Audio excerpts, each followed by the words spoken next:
नमस्कार, जनवार्तामध्ये आपल्या सर्वांचं स्वागत। सर्वात प्रथम पाहूयात ठळक बातम्या।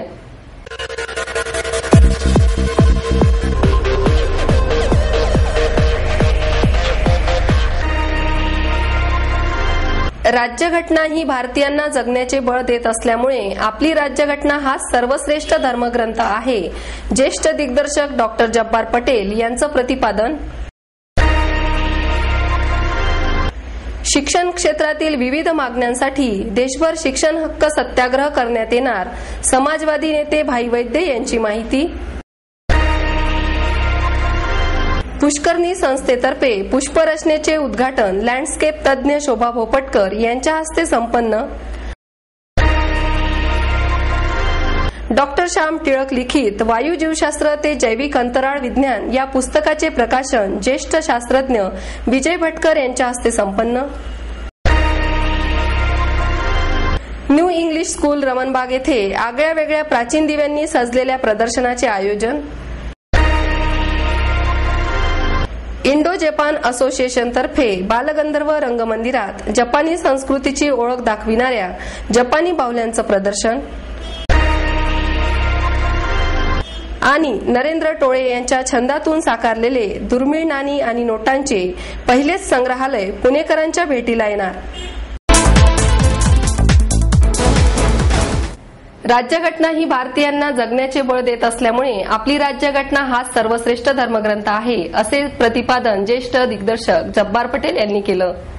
भारतीय संविधान स्वीकृतीचा हीरक महोत्सव आणि एस.एम. जोशी यांच्या 106व्या जयंतीनिमित्त आयोजित कार्यक्रमात ते बोलत होते। यावेळी एस.एम. जोशी सोशलिस्ट फाउंडेशन कार्यकर्ता प्रशिक्षण केंद्राच्या बांधकामाचा शुभारंभ ज्येष्ठ विचारवंत अप्पासाहेब उर्फ सारे पाटील यांच्या हस्ते करण्यात आला। भारतीय संविधानाची 60 वर्षे आणि आजचे वास्तव्य या विषयावरील चित्र प्रदर्शनाचे उद्घाटन अभिनेत्री सोनाली कुलकर्णी यांच्या हस्ते करण्यात आलं। यावेळी महापौर मोहनसिंग राजपाल, किशोर पवार, डॉक्टर बापूसाहेब काळदाते, भाई वैद्य, डॉक्टर बाबा अढाव, भरत लाटकर, डॉक्टर नरेंद्र दाभोलकर, सुभाष वारे, अभय जोशी, मधु पाटील, अंकुश काकडे उपस्थित होते।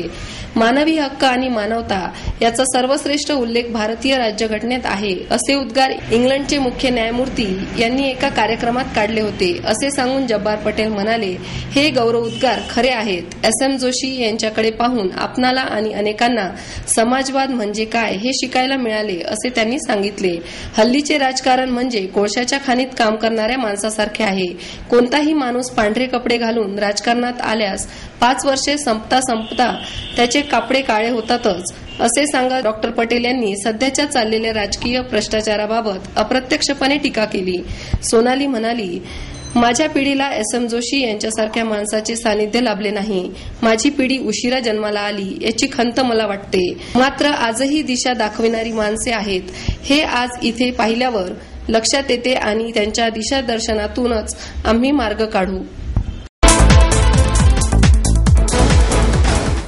शिक्षण क्षेत्रातील विविध मागण्यांसाठी देशभर शिक्षण हक्क सत्याग्रह करण्यात येणार असल्याची माहिती समाजवादी नेते भाई वैद्य यांनी दिली।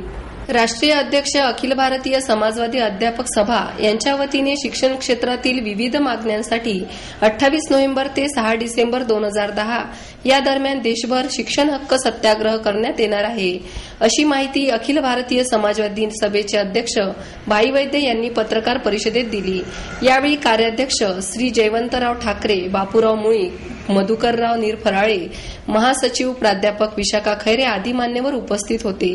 शैक्षणिक पुनर्रचनेसाठी होणारा शिक्षण हक्क सत्याग्रह भारतातील अशा स्वरूपाचा पहिला सत्याग्रह असणार आहे। केजी ते पीजी पर्यंत संपूर्ण मोफत शिक्षण असावे, बालवाडी शिक्षणाची जबाबदारी सरकारने घेतली पाहिजे, 12वी पर्यंतचे शिक्षण सक्तीचे करावे, उच्च शिक्षण मोफत आणि तरुणांना सक्षम स्वावलंबी करावे, गुणवत्तापूर्ण असले पाहिजे, या प्रमुख मागण्यांसाठी हा सत्याग्रह केला जाणार आहे। महाराष्ट्राशिवाय मध्य प्रदेश, कर्नाटक, आंध्र, गुजरात, हरियाणा, पंजाब, बिहार इत्यादी राज्यातही मोहिमेची तयारी चालू असल्याचे यावेळी सांगण्यात आले। महात्मा फुले स्मृती दिनापासून सुरू होणाऱ्या या सत्याग्रहात महाराष्ट्रात 5,000वर आणि महाराष्ट्राबाहेर 15 राज्यातून तितकेच सत्याग्रही सामील होणार आहे। 9 दिवस चालणाऱ्या या सत्याग्रहात सत्याग्रही ठिकठिकाणी धरणे धरून किंवा रास्ता रोको करतील।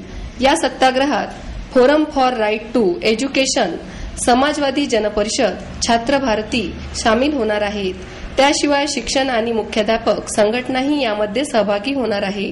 विशेष म्हणजे 92 वर्षाचे सुप्रसिद्ध सामाजिक नेते श्री प्रकाश मोहाडीकर यांनीही सत्याग्रह करण्याचा निर्धार केला आहे. याबाबत जनवार्ताशी बोलताना भाई वैद्य म्हणाले, अखिल भारतीय समाजवादी अध्यापक सभेने 28 नोव्हेंबर महात्मा फुले स्मृती दिन ते 6 डिसेंबर 2010 डॉक्टर बाबासाहेब आंबेडकर महापरिनिर्वाण दिन या 8 दिवसामध्ये शिक्षण व्यवस्थेच्या विरोधात संपूर्ण देशभर सत्याग्रह करण्याचा निर्णय केलेला आहे. ही शिक्षण व्यवस्था जागतिकीकरणाच्या वावटळीमध्ये बाजारू बनलेली आहे, महाग बनलेली आहे, दिवसेंदिवस विषम होत चाललेली आहे. आणि त्यामुळं या शिक्षण व्यवस्थेतून, या महाग शिक्षण व्यवस्थेतून बहुजन समाजाची हकालपट्टी होऊ घातलेली आहे असं आमचं मत आहे. मुळातच करोडो विद्यार्थी हे शाळेच्या शिक्षण व्यवस्थेच्या बाहेर आहेत. बालवाडीची जबाबदारी सरकारने अंगाबाहेर टाकलेली आहे. प्राथमिक शिक्षणाचाही त्या सरकारचा भर कंपन्यांनी शाळा चालवाव्यात असा अधिक आहे आणि त्या शाळा महाग होत चालल्यात. नगर परिषदा आणि जिल्हा परिषदांना पुरेशा ग्रांट सरकार देत नाही आणि त्यामुळं त्यांची कुतरहोड होतीये आणि पालक वर्ग तिकडं आपल्या विद्यार्थ्यांना पाठवेनसं झालेलं आहे. माध्यमिक शाळेमध्ये विना अनुदान तत्वानी धुडकूस घातलेला आहे आणि उच्च शिक्षणामध्ये 18,000 कॉलेजेस पैकी फक्त 8,000 कॉलेजेसना अनुदान मिळतं. UGCचं 10,000 कॉलेजेसना अनुदान नाही.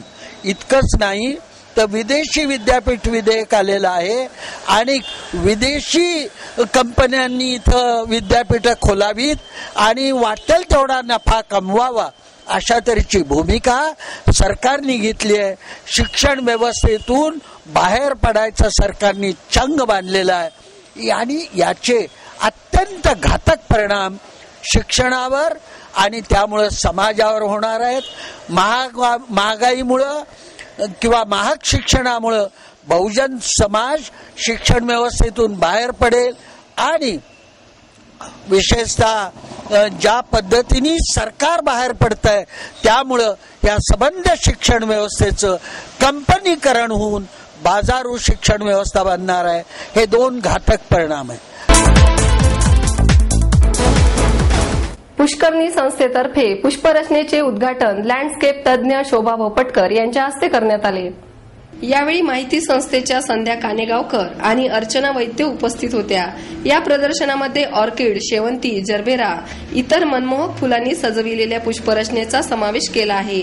त्याचप्रमाणे चिनीमातीच्या, काचेच्या आणि धातूच्या पुष्परचनांबरोबरच काष्ठशिल्पांचा वापर करून अतिशय आगळ्यावेगळ्या रचना या प्रदर्शनात प्रेक्षकांना पाहायला मिळत आहे. प्रदर्शनाच्या एका विभागात सध्या बाजारात उपलब्ध असलेले विदेशी कृत्रिम फुलांचा आणि काड्यांचा वापर करून काही रचना सादर केल्या आहेत.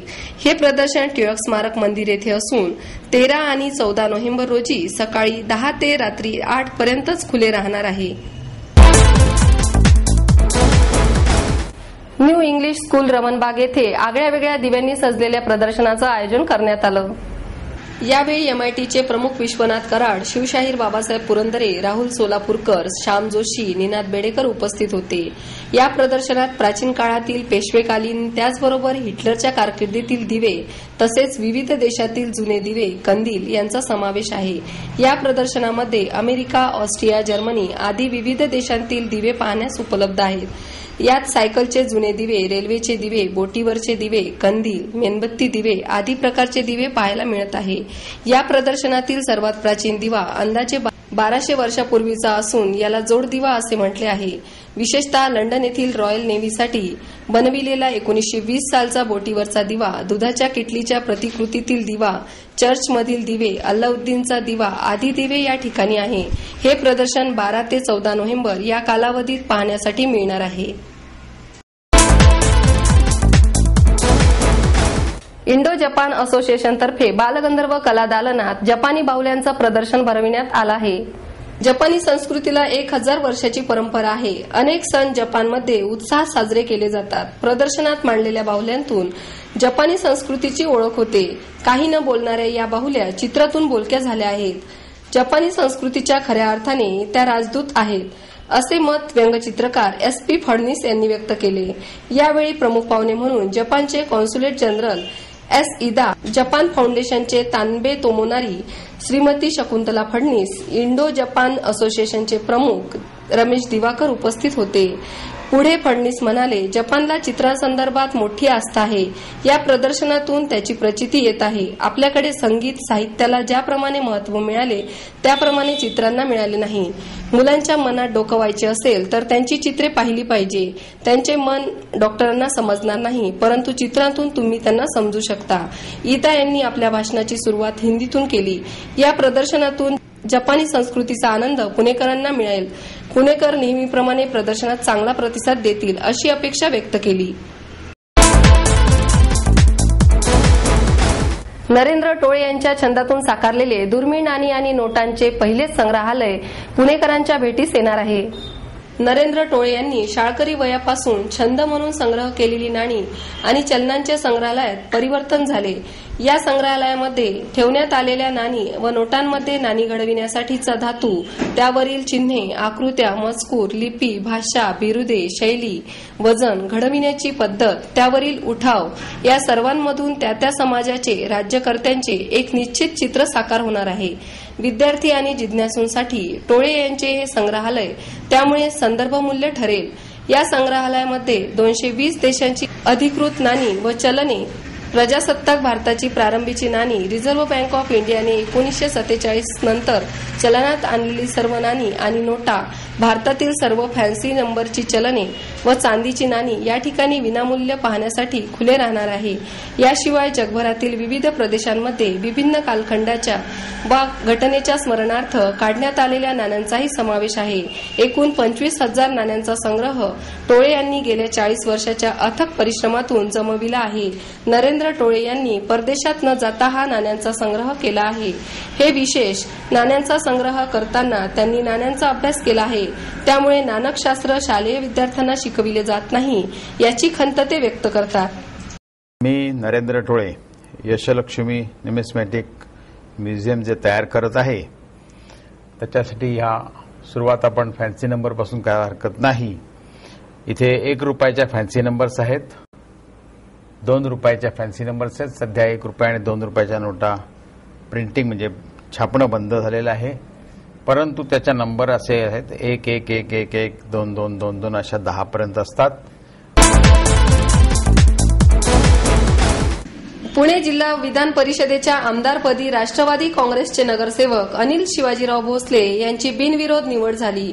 विधान परिषदेच्या या निवडणुकीसाठी भाजपा शिवसेना युतीकडून चंद्रशेखर भोसले आणि राष्ट्रवादीचे बंडखोर नेते DD भोसले यांनी उमेदवारी अर्ज भरला होता. नगरसेवक अनिल भोसले यांची यापदी बिनविरोध निवड झाल्यामुळे राष्ट्रवादी काँग्रेसमध्ये आनंदाचे वातावरण झाले आहे. भोसले हे नवनिर्वाचित उपमुख्यमंत्री अजित पवार यांचे खंदे समर्थक आहेत. त्यामुळे राष्ट्रवादी पक्षाच्या अजित पवार गटात जल्लोषाचे वातावरण निर्माण झाले आहे. अनिल भोसले यांचे वडील शिवाजीराव भोसले 1986 आणि 1996 असे 2 वेळा विधान परिषदेवर निवडून आले होते. गेल्या 8 महिन्यांपासून भोसले हे या पदासाठी मोर्चे बांधणी करत होते.